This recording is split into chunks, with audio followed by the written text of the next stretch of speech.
Now at 6 a.m. on WKYT this morning, cleanup is underway after a round of strong storms rolled through the bluegrass. But there could be more potentially bad weather on the way. A fugitive leads state police on a high-speed chase through downtown Lexington. And 2 more inmates are on the run this morning after escaping from a Lexington prison. Tracking, alerting, protecting. This is WKYT This Morning. Top of the morning to you from the WKYT News team. Welcome in. It's nice to have you here on April 8th. I'm Bill Bryant. And I'm Rebecca Smith. A little waterlogged this morning. Yeah. You know, you'll have a little sunshine. You'll think, well, what a great day to go for a walk. And then a couple hours later. Yeah, you know, it's rough out there, Micah. But, you know, the rain, at least it's good napping and sleeping weather. I guess so. And unless you have those strong thunderstorms roll over you, then you had a lot of lightning. Look, yesterday we didn't even have severe weather here in Lexington, but roughly 17,000 people at one moment was out of power, and that was due to lightning. So lightning, torrential rain, which means some flooding, also damaging winds, large hail, and possibility of isolated tornadoes today. We're just in a nasty, nasty weather pattern. It's just not changing anytime soon. We have some energy back toward the west and the northwest. That slides on in later on this afternoon and into the evening hours. Temperatures are in the 50s and 60s this morning. It's a really good feeling. It's actually quite calm this morning with clear skies, except for some fog over toward the east and southeast. You'll be watching out for that. 79 today. We'll be approaching lower 80s down south. More storms in the forecast with that severe weather potential, heavy rain. There's a lot to talk about, and I'll take you into your latest details in just a few minutes. Yeah, including those improvements for the weekend. We're still looking forward to that. We'll see you in a bit, Micah. Thank you. April is really off to a stormy start. Already dealing with flooding, and that other storm system now has caused damage across much of the bluegrass. The National Weather Service is headed to Madison County this morning to survey the damage. Hillary Thornton is at our live desk this morning with reaction from victims of last night's storm. Good morning, Bill and Rebecca. Those in Madison County who experienced that storm say it did not last very long, but it was long enough to leave a path of destruction.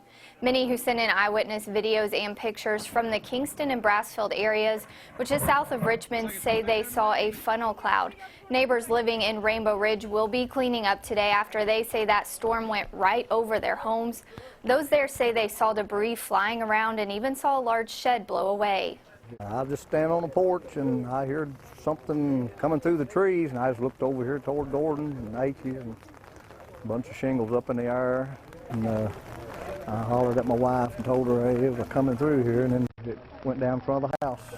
Now, this storm also dumped heavy rain, which caused water damage to many homes there and flooded several streets. The National Weather Service will be in Madison County this morning at 9 o'clock to survey that damage. At the live desk, Hillary Thornton, back to you.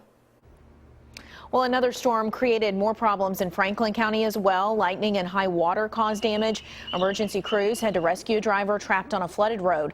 The Franklin County Sheriff says the ground was still wet from last week's storm, so that made issues last night worse.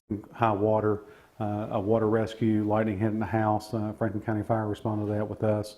And then we had a tree that hit a power line. We called a couple of extra deputies in to help due to the volume of calls for service. Well, Sheriff Melton says no one was hurt in Franklin County during yesterday's storms. Well, with more rain and storms in the forecast this week, stay with WKYT for the latest weather updates. You can download the First Alert Defender radar app for your iPad or smartphone. You can also go to WKYT.com for the latest information. Right now, 6:04 on WKYT, and new this morning, police are investigating 2 overnight shootings in Lexington. In both cases, the shots were fired right into homes. One scene is on Winterberry Drive, that's near Beaumont Middle School. The other is at Attacad Park, and that's near Tate's Creek High School. WKYT's Mark Barber is tracking the investigations and joining us live from police headquarters with what we know at the moment. Good morning, Mark. Good morning, Bill. And we know that police do not think these 2 cases are related. However, they say both homes were hit about the same time, and both homes are near schools. Now, the latest shooting happened about 12:15 this morning on the 1200 block of Attacad Park. According to police, several shots were fired into a door and a window of a house there. We're told no one was inside. The home sits about half a mile from Tate's Creek High School. Investigators say that the first house was hit around 11:30 last night on Winterberry Drive. Officers say 2 people there were fighting outside when shots were fired and a bullet flew into a home. We're told it caused sheetrock to fall on a woman, but officers say she was not hurt. That house is just a couple blocks from Beaumont Middle School. Neighbors say they heard the gunfire but didn't realize what had happened until police showed up. I went home, I laid in my bed, and then I just heard 3 really loud shots, and I didn't know what was going on. Investigators say that the person who pulled the trigger sped off. Now, police tell us that they do not have a description of a vehicle or any suspects because they still don't know who fired into the 2 homes. Live in Lexington, Mark Barber, WKYT. All right, Mark, thank you very much. And we have this word just into our newsroom. Knox County schools will be closed today. We'll work to try to figure out if that closure is weather-related. But again, the Knox County school system will be closed today. Also new this morning, a fugitive is in jail after a high-speed chase through downtown Lexington. State police say it started when a trooper tried to pull over a Mitsubishi on Main Street. The driver then sped off, and the trooper chased after him. That chase finally ended at Pegasus Place, the apartments there on Larkin Road near Nicholasville Road. Police have arrested 19-year-old Eddie Perez, who was wanted on a warrant out of Texas. New this morning, police are looking for 2 inmates who escaped from a Lexington prison. Administrators at Blackburn Correctional Complex say Kelly Conway and James Dennis were reported missing at 9:30 last night. Both men were seen wearing khaki pants and sweatshirts. Conway was serving time for robbery. Dennis was in prison for making meth.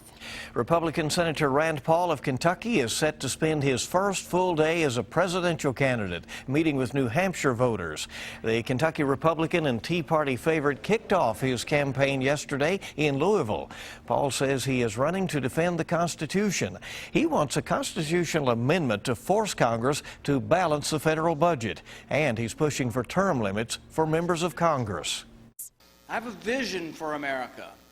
I want to be part of a return to prosperity, a true economic boom that lifts all Americans, a return to a government restrained by the Constitution. Senator Paul kicking off a 5-state tour today with that stop in New Hampshire, and that is the first state holding a presidential primary next year. Now, your zone-by-zone forecast with meteorologist Micah Harris and First Alert Defender. On First Alert Defender Live Radar, we are looking outside and seeing pretty calm conditions. Now, we do have some fog out and about, and it's really for the east and southeastern zones. And you can see that right here on that dense fog advisory. That goes until 10 a.m., and that's where we're going to be watching out for, especially as we get off into the next couple of hours when it really picks on up. You have clear skies outside, and when you have clear skies and also that saturated ground, it's never, ever good news for you. So we just need to be watching out for that as we go out and about and travel this morning. Let's look at temperatures, and temperatures really aren't all that bad. We're in the 50s. It's a pretty good feel for this time of year. Look for that fog there in London and work your way back toward the east and southeast. 24-hour planner, it takes you into the afternoon.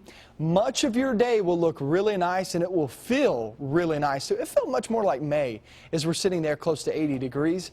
However, when you get that warm this time of year, when typically we're around 64 degrees, something's on the way. I mean, we have storms increasing later on this afternoon and off into the evening. Potentially strong severe storms. I have no doubt about it. When these storms pop, they'll be strong.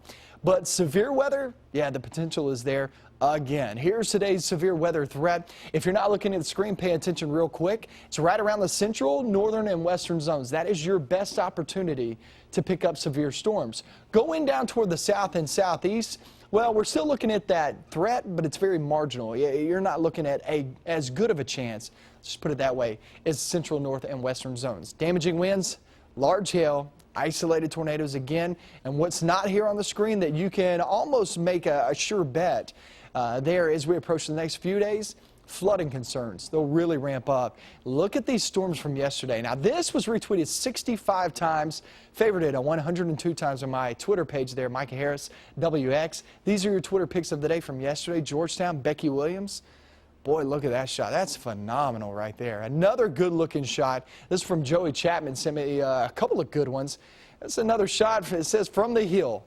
That boy looks bad, and it was bad. That is for sure as it crossed through Madison County, that Berea area, and also the Kingston area as it slid off into Estill County. Now, your 7-day forecast shapes up like this. Next couple of days, strong, potentially severe storms. There will be 3 consecutive days when it's all said and done of possible severe weather. We head toward Friday, and look at that, mainly during the morning hours. That means afternoon, Rebecca, if you're planning to go to the Harlem Garden Show. What day are you going to be down there? Do you remember which day you are? Friday. Friday. Well, there you go. Yeah, perfect weather for it. Friday afternoon, because it does move on out.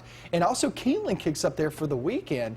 Looks beautiful there for the weekend. 66 Saturday, 72 on Sunday. Loving it. Yeah, Friday afternoon through the weekend looks great. We just got to get through some nasty I got to put you on the spot. What day are you going to be at Saturday. I knew that was coming. What time? I can't really. I think it's afternoon. I'll check for you. Yeah, and I'll let you guys know. The people want to know, Mike. People want to know, man. We're bringing you weather and traffic together. Here's Officer Don now with a look at what is happening. Good morning to you. Hey, good morning. Well, no wrecks to deal with right now. We may have some issues with the traffic signals from the storms yesterday, so keep that in mind as you head out this morning as they finish up cleaning those issues up around Lexington and some of the surrounding communities. Let's get a look outside right now, and we'll show you what's happening as you plan to head out the door. We talked about the possibility of some fog that you'll have to deal with at times this morning. With the live look there, I-75-64 through the northern split. On our Waze map, everybody headed in, and things are quiet on the circle, also on Man O' War.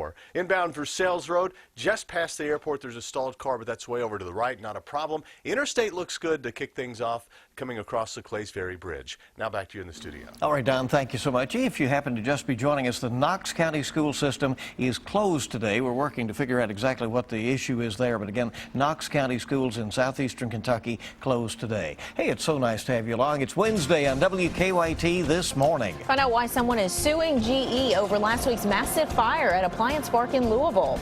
And Senator Rand Paul making history in his run for the White House by accepting a new type of currency.